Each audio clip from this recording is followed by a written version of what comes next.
I'll only speak briefly. I've no doubt all of you have a number of questions, but I do want to detail just a couple of measures in the economic update. As the Treasurer has said, the approach this Labor government has taken has been to find responsible savings. Responsible savings that are fair and equitable and that make room for important reforms such as disability care and the Better Schools plan. We've chosen not to take savings from health or education.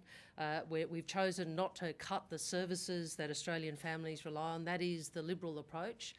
We've chosen a different path of responsible savings in an economic environment which has become more challenging, as the Treasurer has outlined.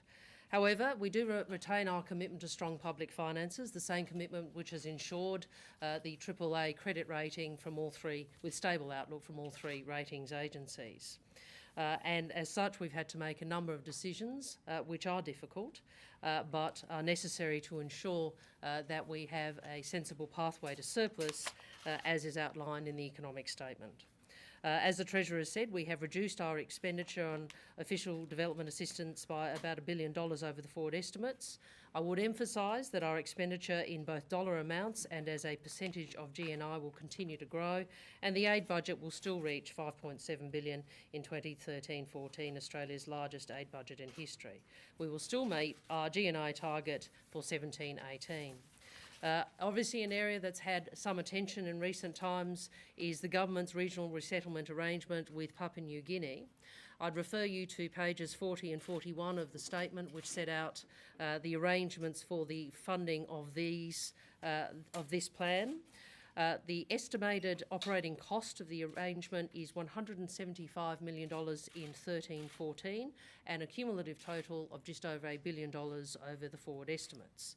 This will be partially funded from a reduction in the operating costs of the onshore network of $423 million over 4 years.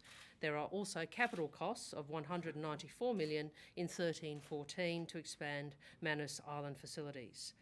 Funding of $236 million over 4 years is being offset from a reduction in the aid budget and $23 million from the contingency reserve. The remaining costs of this package have been offset from whole of government savings.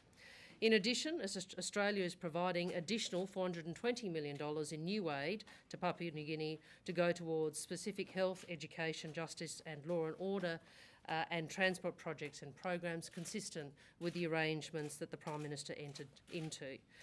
This will be funded by redirections in existing AusAid programs, but not from existing PNG programs. The government has also identified $1.8 billion in savings over 3 years by increasing temporarily the efficiency dividend on the public service from 1.25% to 2.25% for the periods 2014-15 to 2016-17 inclusive. The advice from the Department of Finance is that most agencies can absorb the temporary increase in the efficiency dividend through a combination of non-staff cost savings, natural attrition and voluntary redundancies. The government continues to make it clear that it expects agencies not to resort to rounds of forced redundancies in order to meet these targets. The government, however, is also continuing to invest in frontline services, and the economic statement provides a further $20 million per annum to the Department of Human Services to reduce call centre waiting times. As I said, these have been difficult but responsible savings. They are savings that contribute to the sustainability of the federal budget. They build on more than $180 billion of savings that we've identified in our past 6 budgets since 2008-9. Because if we are to continue to ensure Australia is a strong economy in the decades ahead, we have to make the responsible savings today to fund the investments the nation needs for the future. Thank you.